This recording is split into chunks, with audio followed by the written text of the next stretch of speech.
All right, Paulo Guillobel, and I'm here with DC. DC is one of the reasons we're doing this interview. We're actually going to do now a sequence of interviews with students that been with us for a long time. Want to tell a little bit of the story of the school. You know, like this year we are, celebrating our 20th year anniversary. So it's a very special occasion. And DC here, he was at the first day. He was in the first day that I ever taught here in San Clemente. I think it was September of 2005. So he was there in the class. So nobody better than this guy here to tell a little bit about the stories, and let you guys know a little bit about, our story here in San Clemente. All right. So how are you doing this year? All good? Pretty good. Yes. So, do you remember a little bit the first day that you were there, and how did you get there? Oh yeah, first day that I got there, it was first of all, I got introduced to you at a tournament. One of my previous instructors, it was all stand up, the art that I was doing. I went to Iraq, got into some issues, and ended up on the ground. And I talked to him about that I need to gain more experience fighting on the ground. And he was working for Jiu-Jitsu Pro here, and he told me to stop by the tournament when I had just gone back. That's where I met you. He introduced me to you, telling me that you're about to open up an academy. Cool. What was his name again? I remember him, his face, but I don't remember. Scott. Scott. Yes. Yeah, he used to work for Gilberto, right? Yeah, Gilberto. Yeah. The whole crew there. So we have troubles on the ground in Iraq. Not a good way, but it opens up your eyes to things that we assume we're good at, on the tactical side, military. You think that you're always going to have the advantage because of your training and everything else. But it's always, everybody assumes that, but until it happens to you and you find yourself in a bad situation, it's already too late. Yeah. So my theory was I need to get ahead of it and start training myself so I could also train my friends and everybody else I was going with. Yeah. In this case, was like a situation like this can be a life and death situation. Right? Yes. Yeah, it's different than rolling on the mats. Right, for sport. Yeah. So this guy told you, and then I have the first class there. Back then in 2005, Jiu-Jitsu wasn't, Jiu-Jitsu in the United States wasn't yet very popular, right? You probably didn't even know about it, right? No, it was UFC like everybody else. I watched UFC and saw it, with the Gracies, but it was very rare, like you're saying. There wasn't that many academies in Oceanside. That's where we're from. And Oceanside, I believe there's only 2 places. And I just went there, stopped by there, and I just wasn't comfortable with the atmosphere. And in 2005, they had 2 places over there? Yep. And one that was near, just south of the base. There was one more towards east of where we lived, North County, San Diego. I think the one is 78, right? Yes, Paulo. Yeah. Okay. Judo and Jiu-Jitsu. Yeah. Yep. Cool. Yeah. So you came to the class, and then what happened? Came to the class, and I had brought a judo gi, oversized gi. There was like 4 or 5 of us, and then they're all big guys, and just like every other white belt, I tried to use strength, and the next day my body just hurt from making all the mistakes, just like everyone else. Not because of Jiu-Jitsu, okay, guys. No, it's just doing something else.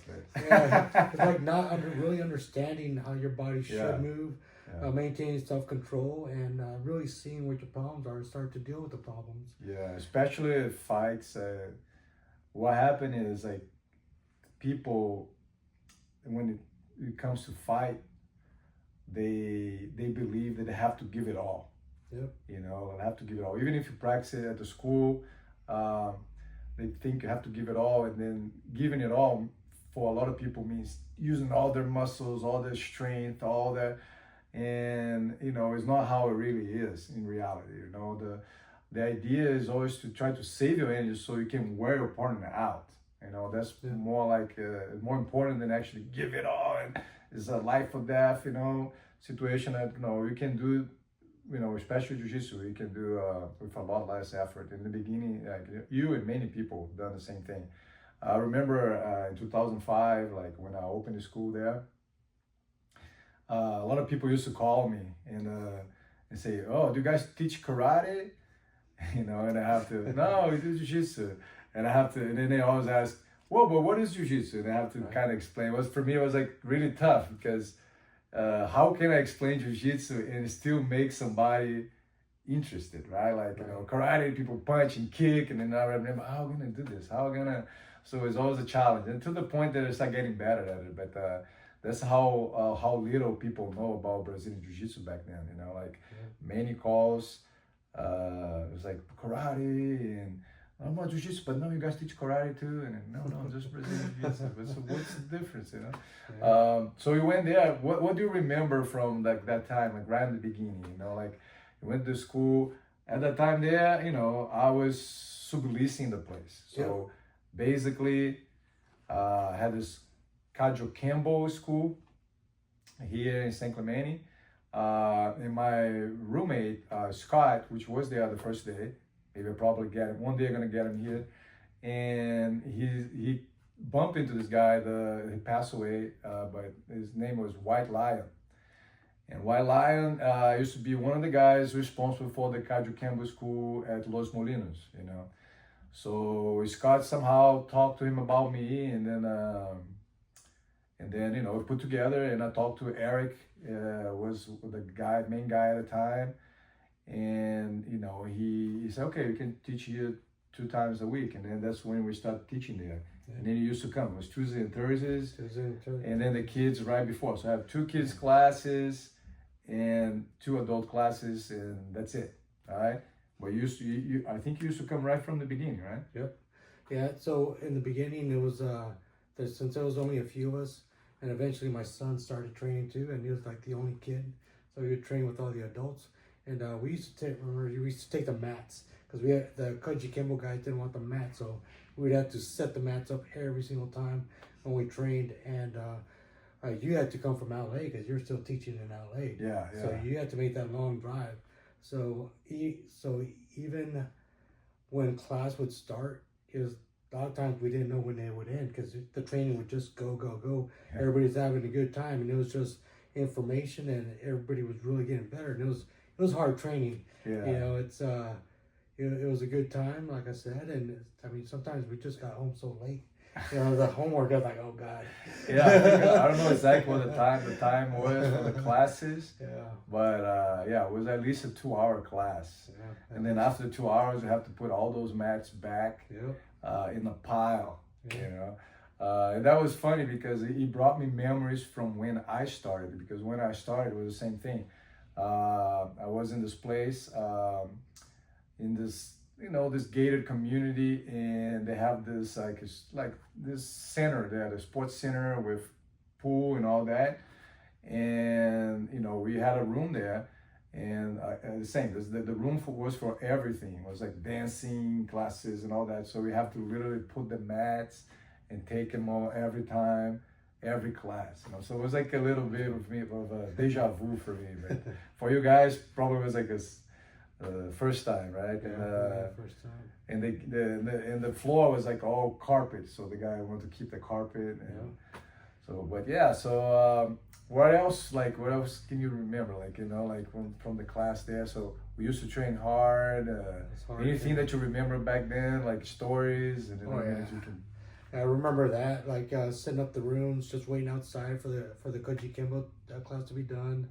One of the big things when we were training for tournaments, Halloween came around and we hit the mask. You had where it was Hell Day, and it was like, and nobody would you would put the mask out, and we'd know like, okay, today we're gonna suffer. And he used to say, yeah, we're gonna make the windows sweat, and so it would get to that point. And some people would show up when. At that point in time, there was a lot of more students. So they would see the mask, and we would see them on the glass. They would turn around and walk away because they knew there was going to be hard, good training. Yeah. And that training would go on. And I mean, back then, it wasn't about points. It was all about submission. So if we were competing, the points did not matter. It was all about, you know, the submission. Yeah, that's good. Bring me good memories, man. I might even bring it back that day. It was a good time. Do I think I'm gonna have any student if I bring the hell day back? Yeah, because yeah, I don't know whose idea it was, but we have like we found this toy or mask Yeah, or it's a something, mask, yeah. and I decided to okay, when we train hard, we do the hell day. Yeah. I would put the mask there, so people already know what they're coming for, you know, and then. You know, the courageous people used to walk right in, and the people that are not ready, they already know what's coming, and they can just leave, you know. It wasn't very, you know, business friendly, but, you know, it was like, it was a good time because we trained hard in 2 hours. People like at the end, you know, well, it was one, people puke at the end, right? Like, have you ever puked? No? Yeah? Yeah. Our keys would be all drenched, and you can see the walls just from the heat in that room. Yeah. It's just the sweat would be coming. Because I know like some people, I'm not going to mention names. Maybe I get one of those guys on the interview, but I know people that puked several times. You know? Puke came back, went back again, puke. There was a corner there was a puke corner. And people used to go there. That was good old days, man. So that was like a long time ago. And when did so your kids started right away, and Vanessa and Tony, and Tess was a little later, right? Yeah. So it was me and then Anthony. Vanessa was still doing karate, so Tess would take her, and eventually she stopped doing that and started doing jiu-jitsu. And then because of their size, or Vanessa's size, and you're also doing a lot of gymnastica, which she wanted to do also. And so she started doing that, and she just started partnering up with Vanessa and my daughter. And then so they became partners, training partners. And from there, it became a family thing. Yeah, it was like a whole family, right? And I remember Vanessa was very skilled when she started. Very talented. Competed and winning a lot of tournaments, you know. She had that skill, came from gymnastics probably. Yeah, so what else can we share? How did this whole time jiu-jitsu helped you in your work? So I retired a few years after the academy started. I did more training. I did more deployments. I came back, and then I had to retire. So I started contracting. In the in-between time, jiu-jitsu also gave me a foundation for teaching and understanding and really making guys aggressive. And I knew that was a glitch in our community. And I was in recon and then MARSOC, and before that infantry. But I was at First Force that transitioned into being MARSOC. And we always wanted to make it a lot better. Making sure that we were getting their guys trained correctly. So there was a few times that we did do some combatives with guys with different skills, stand up and ground, and that was a missing link. And then I retired 2010, and then still continued on, and then eventually as a contractor, now I'm still contracting and teaching the CQB, the recon guys. And so there's a program, Special Operations Combatives program, and I always push for guys to do jiu-jitsu. And so between being here, learning from you, the way you teach, and then some of the other instructors and their philosophies of presentation and the whys behind jiu-jitsu has made me a lot better of an instructor. And I'm always trying to figure out better ways to present things to guys.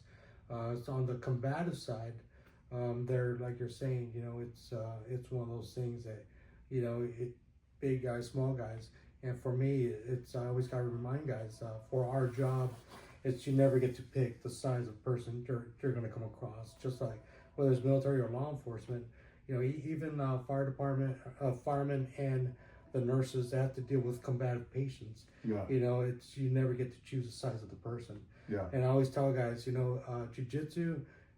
It's probably one of the biggest things that I will always promote. Yes, you could do boxing, Muay Thai, you know, and it's good to get all the striking skills, but jiu-jitsu, it's 100% where you could continuously train and you could go 100% and really not get beat up that bad because you're not getting punched in the face, you're not getting kicked. there's that tap as soon as you feel that you're in the awkward position, but that's the one that you could mentally be under stress continuously, and then but in a controlled environment.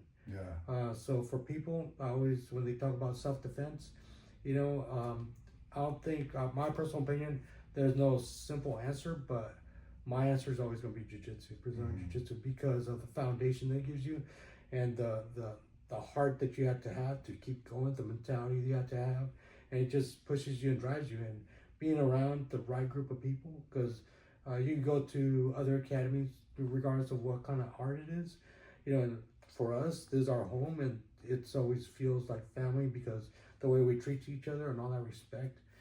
So it's it makes it a lot better for us to be here, and I'm always improving, no matter from the youngest guy that's in the academy to the oldest. There's always those little things that I might have missed, and it's making me better day by day, every training session. And you also now are working on a non-profit, right? That is trying to get people, schools to train recons, right? Former recons, and so you're trying doing that to help them, right? Like, and how do you think jiu-jitsu is going to help those guys if that organization start to pick up and people start accepting them, and which I think it can, like we talk about it, right? Like, everybody, I think everybody would be willing to help a little bit. But why did you choose jiu-jitsu for them as like as this escape, this way of, like, take away the stress and and everything else you probably, like, wanted them to achieve? So the nonprofit organization is the Marine Recon Foundation, or Reconnaissance Foundation, and right now it's trying to formulate a plan to present, and like we had discussed, and I got just talking to gym owners, and what are they willing to work as far as trying to get some guys from my community, because it would be our foundation that tries to figure out how to take care of guys, whether they're active or they're retired, or they're still, or they just got out at some point and do their retirement, and just give them an escape, or if they're law enforcement, it just helps them out, but it's from our, the guys that were in our community, because it focuses only in our community. There's a bunch of organizations out there, but trying to get academies to somehow, some way, be able to sponsor the guys to come and do some training. And I always stress it to my friends that have retired. They have been overseas, and Iraq, Afghanistan, or other things, and things that they're going through mentally. And I tell them, this is my escape. It helps me out. There's many things that jiu-jitsu has done for me and my family, but I honestly believe that it's an escape. It gives you, when you're stressed and you're, instead of going and drinking, or you're putting yourself in through other issues, some negative things. Negative things, and not something positive in your life. I honestly believe that this is something positive, that you start off learning, and mentally it keeps you occupied, and you become a part of the community, not just with jiu-jitsu community, not just our community, reconnaissance community. So now your family expands, and now you got other people that can help you out, and it's great the way I feel, because I'll laugh and joke with other people, and I mean, the way the country is right now, it's just sad and weird that people separate themselves because of politics and everything else. And for me, it's just, it's a person left and right. I'm always gonna, it's a respect thing, and respect me, I respect you, and I'm always gonna look out for you and do my best to take care of you, regardless of what your beliefs in. And it just, it's a respect thing, So, and I think with that, it just gets guys from my community, like I said, to grow and see all these other things before, especially if they're still in, or they're still in their bubble of our community, stepping outside that bubble, and not just ours, and just constantly thinking about the past or some of the things they still might be going through today. I believe Gets them out of there. It's probably not an easy thing. No, so it's right now it's again it's in the infant stage, and like talking to you and other gym owners is like trying to formulate a plan to present to the foundation. And so what's the name of the foundation again? Marine Reconnaissance Foundation. Marine Reconnaissance Foundation. Okay. And you can see him on Instagram, on what you call it, on YouTube. You'll see some channels and MySpace. No, I'm just kidding. Forgot about that. Who knows? I have a MySpace account. Right? We're all a lot older.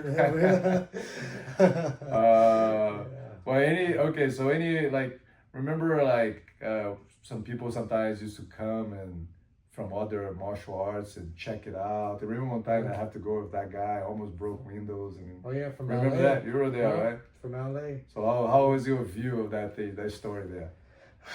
So this guy that came from LA, he did not believe in jiu-jitsu. He's honestly believed it was all striking and that nobody could control him. And I think he was just one of those guys that watched too many UFC fights, but never invested time to train and really respect all arts.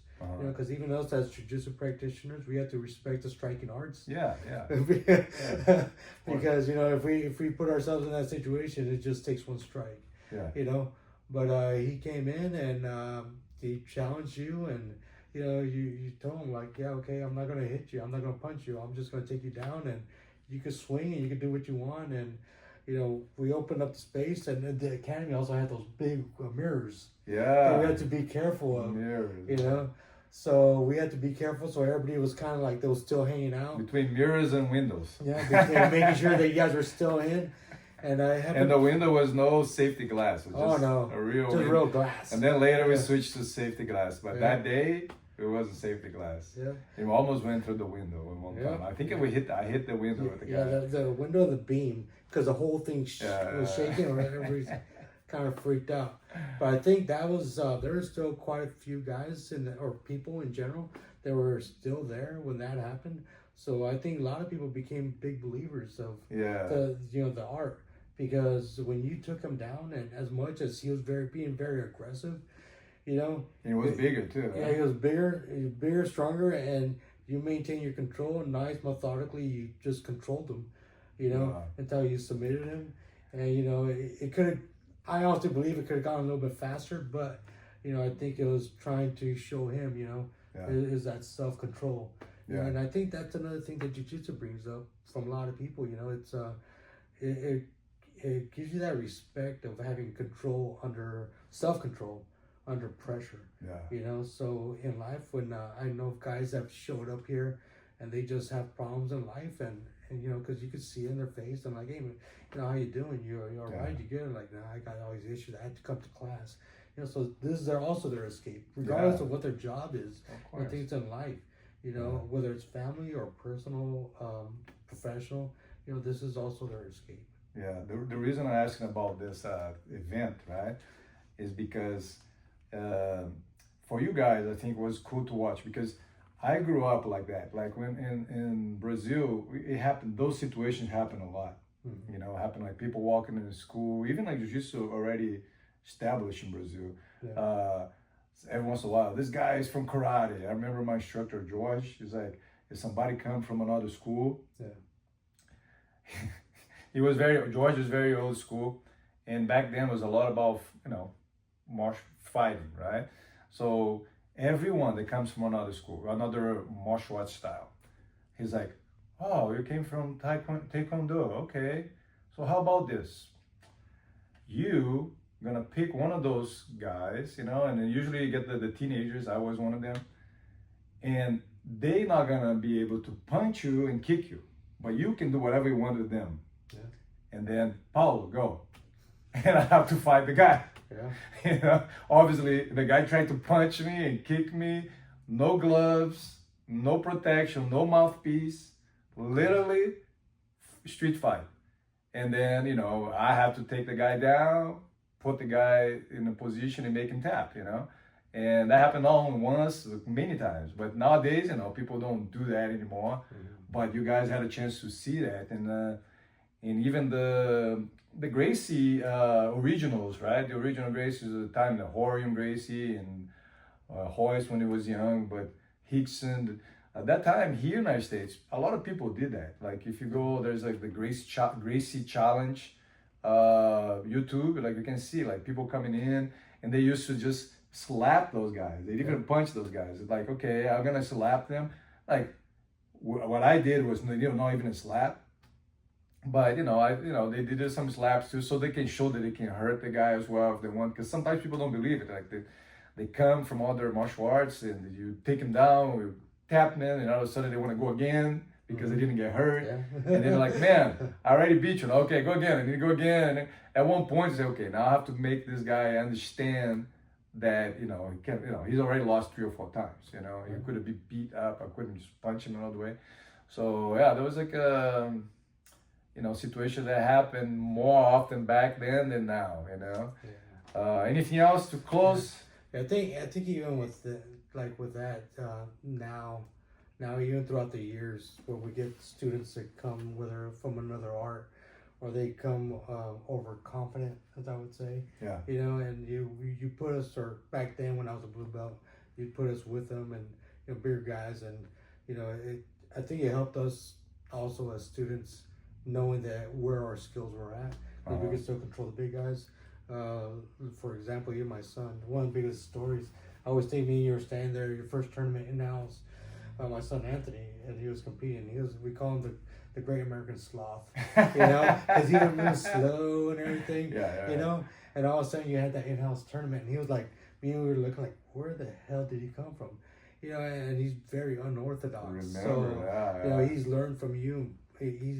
I think we've all been lucky in our family to have been around your friends also from other academies, and the names, we didn't know the names until we started growing into the community, and and we still say hi to them, but they're big names and we learn a lot of things from them. Yeah. And it's taking advantage of the people that you're surrounded by.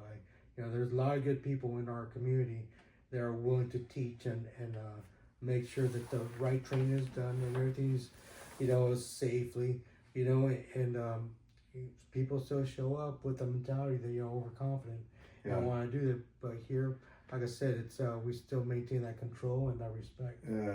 Exactly. And at the end of the day, jiu-jitsu is very humbling, right? Yes. And I think people are starting to understand that. They understand, like, not everybody, but they're more and more understanding that, they're gonna be humbled when they get there. Well, that's good. That's a good way. Easy on instructors, of course, because you don't have to kill a lion every day to show that our art is better or something like that, or good. You know what I mean? But yeah, Tony's story. Tony, I remember. I remember that he was. It's a good example for the parents there, right? Like, he never wanted to compete. Vanessa was the one that wanted to compete. He always moved very slow not always, but growing up, right? All the way to the orange belt. Mm-hmm. And, we always think, man, this guy is like never gonna compete well. And then one day, like, I asked him like about I want to compete the tournament. And I asked with no hope to hear that's gonna say yes. And he's like, yes. I'm like, oh my God, he's gonna go. Yeah. And then he did pretty good. Yeah. He fought the best. That was the best Tony I was seeing. Yeah. And after that, he became a new person. Yeah, he's still growing. He's crazy. Yeah, and then can't give him a niche. Yeah, and it's funny because sometimes like parents see the kids and then the kids look like not doing anything, not getting better, and then the parents start to comparing the kids with the other kids. They're learning faster, and then they get discouraged and then they take the kids out of jiu-jitsu. Yeah. But I believe it's a big mistake because first you shouldn't be comparing apples and oranges. Mm-hmm. Like kids are one kid is an apple, another kid is an orange, and the other one is something else, and you keep going. They're different, right? Yeah. They have different timing. So every kid, after teaching kids for 30 years, I understand now that they have different timing. Like it's like, so those are different. I see like plants, right? That I don't know how long this plant is gonna blossom. Like this one here, I keep putting water and then it goes right away. The other one, keep growing, but it's nothing happening. And then one day, boom, happen, you know? Yeah. But what I learned is it always happens at one point, you know, and then the transformation happens. And once the transformation happens, it's done. And then then that is rewarding for the instructor, but also, you know, is amazing feeling for the person, the parents as well, for seeing that. All right. Yeah. But you do bring up a good point about the whole parenting and the kids, you know, and because it's the one thing I always encourage parents to put their kids in jiu-jitsu. Yes, a lot of parents put their kids in team sports, and the kids learn to work around with other kids, right, socially and everything else.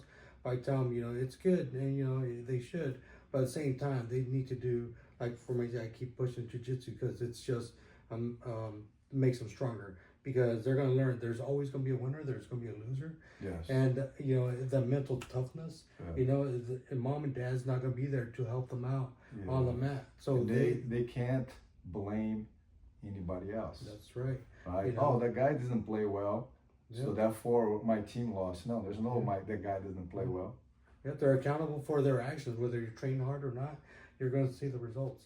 So that's why I tell them that, and I also encourage them as parents also, because I see it from our perspective as parents, myself and my wife Tess.